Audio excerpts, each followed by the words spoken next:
Superstar থেকে কি এবার তামিলনাড়ুর মুখ্যমন্ত্রী? বুথ ফেরত জরিপের অবিশ্বাস্য ফলাফলে কাঁপছে ভারতের রাজনীতি।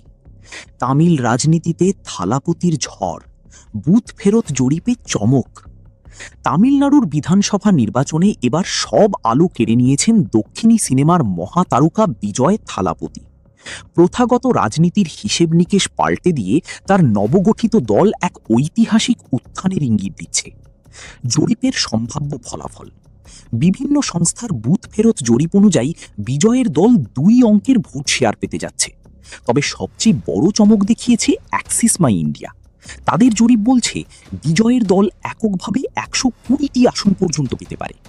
এই সংখ্যাটি তামিলনাড়ু বিধানসভায় সরকার গঠনের জন্য প্রয়োজনীয় ম্যাজিক ফিগার বা সাধারণ সংখ্যাগরিষ্ঠতার সমান। কেন এই জয় ভিন্নধর্মী?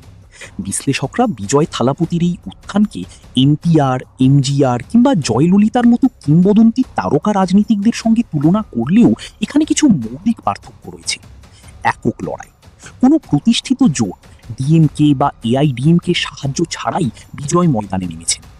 জেনজি ফ্যাক্টর, তার প্রধান শক্তি হলো তরুণ প্রজন্ম। সোশ্যাল মিডিয়া এবং সিনেমার জনপ্রিয়তাকে পুঁজি করে তিনি তরুণ ভোটারদের মধ্যে এক বিশাল গণজোয়ার সৃষ্টি করেছেন। বিকল্পের সন্ধান, কোনো সুনির্দিষ্ট আদর্শিক কাঠামো বা পূর্ব অভিজ্ঞতা না থাকলেও মানুষ তাকে প্রথাগত ২ আঞ্চলিক শক্তির বাইরে একটি শক্তিশালী বিকল্প হিসেবে গ্রহণ করছে।